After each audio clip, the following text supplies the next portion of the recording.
Salut à toi et bienvenue dans ce nouveau chapitre du podcast de Keep Your Wings. Après avoir appris que mon boss était en guerre avec certains de mes collègues, je me retrouve dans une position bien délicate.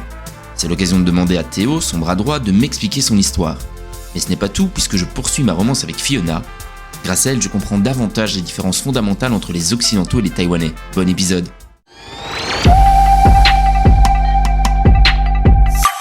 Keep Your Wings, le podcast. Chapitre 6. Sortir du lot. C'est une véritable douche froide qui s'abat sur moi. Je reste hébété face à la bombe que vient de déposer ma collègue Pauline. Je distingue au creux de son visage une tension palpable. Ses muscles faciaux sont contractés, sa respiration haletante indique un trop-plein de coups durs encaissés. Ces derniers jours, c'est la goutte d'eau qui a fait déborder le vase. S'exclame-t-elle. Théo a envoyé un message en balançant tout à Dominique. Je fais immédiatement le lien avec l'étrange coup de fil que j'avais reçu quelques minutes plus tôt. Dorénavant, la guerre est déclarée entre Théo, Pauline et Dominique. Les jours qui suivirent me firent accéder à une promotion involontaire, celle de second de Dominique. C'est désormais la sonnerie de mon téléphone qui retentissait sans cesse, et plus celle de Théo. C'était également à moi de me charger de l'inventaire, de faire état des finances. La tension devenait telle que Dominique me demandait de surveiller mes collègues.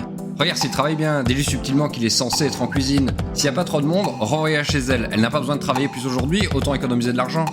N'étant absolument pas partisan de telles pratiques, je me contentais simplement d'acquiescer ou de murmurer de léger « Ok », afin de me sortir de ce pétrin dans lequel j'avais été indirectement plongé. Ce qui par contre n'avait pas changé, c'était le taux de fréquentation du festival. Je passais le plus clair de mon temps à poser pour les curieux plutôt qu'à servir les gourmands. Je ne compte plus le nombre d'heures à rester debout, à cuire des pâtons de gaufres à répétition. L'odeur de sucre que j'aimais tant finissait par me dégoûter. Afin d'économiser de l'argent, je m'étais mis à manger les produits que l'on préparait. Du gras et encore du gras, et ensuite un peu de sucre, puis du sucre, toujours plus de sucre. Bref, un cocktail explosif qui finissait par me filer la gerbe. Mon visage anguleux s'arrondissait de plus en plus. Chaque jour, je rentrais chez moi avec cette odeur de gaufre que mes colocataires trouvaient plaisante et fraîche, mais qui finissait par m'écœurer de plus en plus. Mes horaires tardifs, jusque 23h parfois, me permettaient d'attraper le dernier métro et, dans d'autres rares cas, de prévoir des petites soirées avec des potes ou avec Fiona. Hey, how are you? Mes discussions avec elle étaient bien souvent intéressantes. Je sais pas vraiment si nous formions un couple, mais elle agissait très souvent comme si nous en étions un. Tu me plais parce que tu es différent. M'avoua-t-elle un soir. Différent de qui et en quoi ? Rétorquai-je allongé sur le lit. Déjà des Taïwanais, sans aucun doute. Éclata-t-elle de rire. Pourquoi ? Parce qu'ils sont trop timides ? Parce qu'ils ont tous un peu le même look ? Rigolai-je à mon tour. À mon avis, tu dois faire référence aux étudiants qu'on voit souvent en nombre dans le métro. Oui, entre autres. Ce n'est pas entièrement de leur faute. Débuta-t-elle. Tu sais, quand j'étais à l'école en primaire, on nous a toujours appris à ne pas être différents, à toujours bien rester dans les rangs. La différence est souvent mal perçue à Taïwan. Comment ça ? Par exemple, enfant, nous avions une coupe de cheveux à respecter pour les filles ainsi que pour les garçons. Mais peut-être que c'était uniquement dans mon école. Dès le plus jeune âge, on est énormément poussé en termes d'éducation. Les études sont très importantes chez nous. Par exemple, dès la maternelle, nous avons des cours d'anglais avec des anglophones qui sont accompagnés de professeurs taïwanais. Généralement, les Taïwanais ont un bon anglais écrit et sont doués en audition. Mais en oral, ils sont assez mauvais car il y a très peu d'étrangers pour converser avec eux. C'est pour ça qu'ils n'osent pas trop parler anglais. Et il est vrai, lorsque j'écoute Fiona, que la plupart du temps, il est très compliqué de rentrer en contact avec des Taïwanais. C'est généralement plus facile avec les filles, surtout celles qui maîtrisent la langue de Shakespeare. Concrètement, certaines sont simplement à la recherche d'un foreigner boyfriend. Non seulement parce que ça fait bien, mais également parce qu'elles estiment que la blancheur des étrangers est très attirante.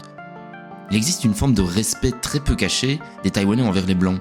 Ils les considèrent plus forts, plus beaux, plus grands, plus riches. Cette tendance à idéaliser et à presque aduler les foreigners se ressent fortement sur les jeunes Taïwanais, en particulier les mecs. Des complexes d'infériorité, couplés à de la jalousie, finissent par naître entre eux et empoisonnent un peu les relations qu'ils pourraient nouer avec des étrangers.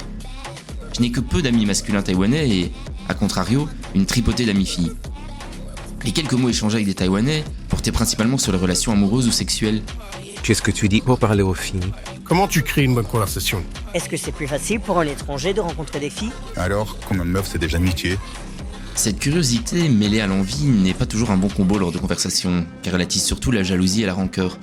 De l'autre côté, chez les foreigners, on n'est pas épargné non plus par le lot de remarques en tout genre. Elles sont faciles les Taïwanaises, hein ? Bah ouais, sont plus serrées les Asiates. Essaye Scout, c'est le Tinder de Taïwan. Chacun son camp.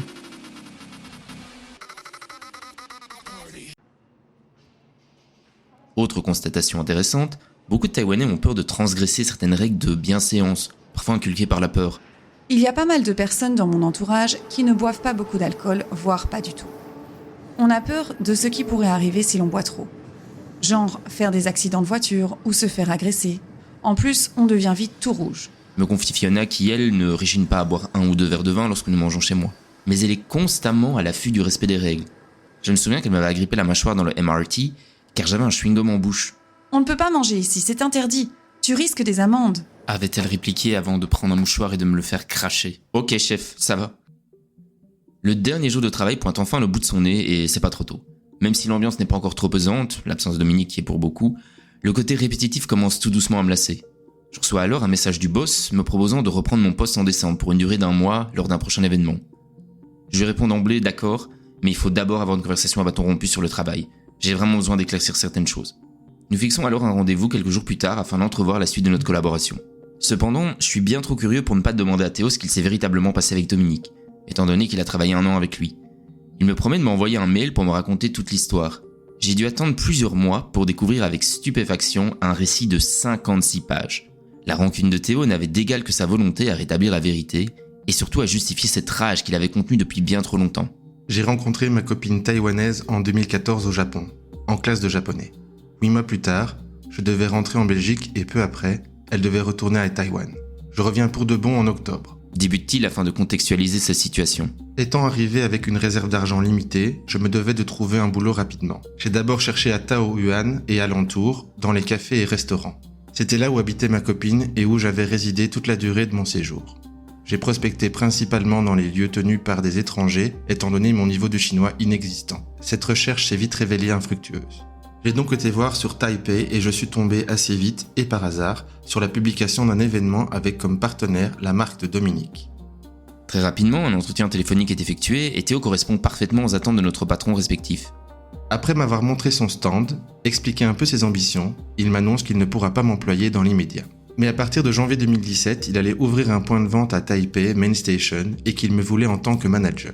Il s'était un blanc, pour faire encore plus authentique. Écrit-il alors que je ne peux m'empêcher de pouffer de rire, me rappelant exactement avoir entendu cette phrase lors de mon propre entretien. Il poursuit. Séduit et convaincu par ce projet, j'accepte donc sa proposition. Mais voilà, en décembre, Dominique a déjà besoin de lui. Il avait obtenu un contrat pour le marché de Noël de Taipei 101 et cela impliquait énormément d'heures de travail. Du 9 au 28 décembre inclus, j'ai fait 225 heures sans jour de repos et durant la journée, pas de pause, pipi, manger. L'effectif était trop restreint et on n'avait jamais le temps de souffler. C'était en soi compréhensible car personne n'avait présagé qu'il y ait autant de monde à ce marché. Par la suite, on a su recruter quelques personnes pour les derniers jours. Mais ça n'a pas allégé ma charge de travail. Cependant, le salaire était décevant par rapport à ce que j'estimais. Déplore Théo. C'est alors que les premiers ennuis arrivent à l'horizon. Arrive la mi-janvier, mais aucun bonus ne tombe. Je commence à en discuter avec Pauline qui travaille déjà pour Dominique. Il finira par lui expliquer, par message, qu'il avait augmenté les taux des heures sup et qu'il n'aimait pas discuter de ça par téléphone. Donc la prochaine fois, il faudra lui en parler en face à face. Sauf que, comme tu as pu le constater, on ne le voit quasiment jamais. Me confie-t-il ensuite. Quelques jours après cette nouvelle, je suis tombé sur un papier en cuisine. Il s'agissait d'un récapitulatif de nos payes pour le mois de décembre. Après quelques calculs rapides, je me rends compte qu'on a tous été payés bien moins que ce qu'on aurait dû avoir. Enrage Théo qui, j'imagine, devait abattre ses doigts avec énervement sur le clavier de son ordinateur. Théo a beau faire la remarque à Dominique, ce dernier ne fait que lui promettre une meilleure situation. Il lui enverra d'ailleurs ce message. Bon, t'étais pas censé savoir, et tu le gardes pour toi, mais je te comptais t'augmenter en te passant manager pour le shop qu'on ouvrira en juillet à TPE Main Station. Mais je ne veux plus d'heures sup. Vous arrangez, mais je ne veux plus d'heures sup. Théo n'y croit pas trop, mais décide d'espérer tout de même un petit peu et se démène avec Pauline et ses collègues de l'époque, afin de ne plus avoir d'heures supplémentaires. Cependant, la pression augmente.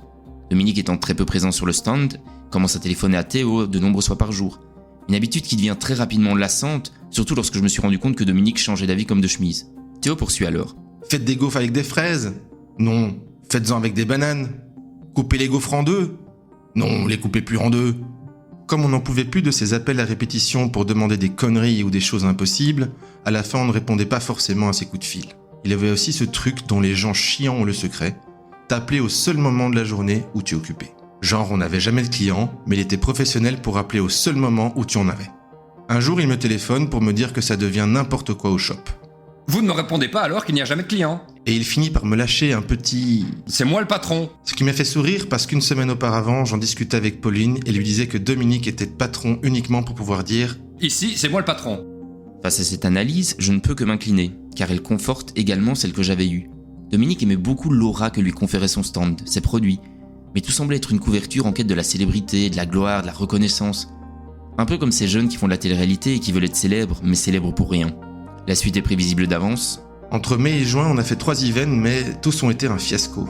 Enchaîne Théo. Lassé, ce dernier décide de s'octroyer un break et de rentrer en Belgique. Il finira par revenir avec un visa touriste cette fois pour avoir sa copine, et de nouveau, par manque d'argent, se fera alpaguer par Dominique, pour l'European Food Festival. Au début, je voyais Steven comme une aubaine. Encore une fois, je me suis fourré le doigt dans l'œil jusqu'aux couilles. Regrette-t-il une nouvelle fois. Et voilà, après cette accumulation durant une année complète, Théo craque et s'engueule avec Dominique. Il me rétorque que je dois lui être reconnaissant, car il m'a quand même embauché alors que j'étais devenu illégal avec mon visa touriste. Je lui ai dit et je reconnais que oui, en effet, peu de monde m'aurait engagé dans ces conditions, mais qu'il y a beaucoup de choses qu'il n'aurait pas pu faire sans moi et que donc on s'est bien trouvé pour le coup. Ce qui devait arriver arriva finalement très peu de temps après leur engueulade. Dominique continuait de faire le planning au jour le jour, parfois envoyé à 1h30 du matin pour le lendemain. Je n'y figure plus.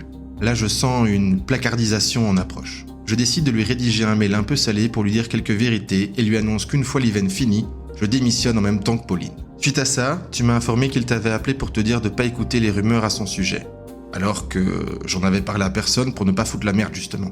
Théo vexé, surtout lassé des sempiternelles promesses de Dominique, décide de se venger à sa façon. J'étais assez remonté par ce qui se passait, donc j'ai décidé de lui piquer les sous qu'on avait en cuisine. Au total, 7000 $ taïwanais. Et j'ai décidé d'effacer le tableau sur lequel j'avais noté les différentes quantités d'ingrédients nécessaires pour faire une pâte à gaufres. Conclut-il. Comment arriver à faire encore confiance à Dominique qui envisageait de collaborer avec lui ? Néanmoins, pour les mêmes raisons que Théo, je décide de lui accorder encore une chance, probablement par dépit, et de maintenir le rendez-vous que nous avions fixé concernant notre future collaboration.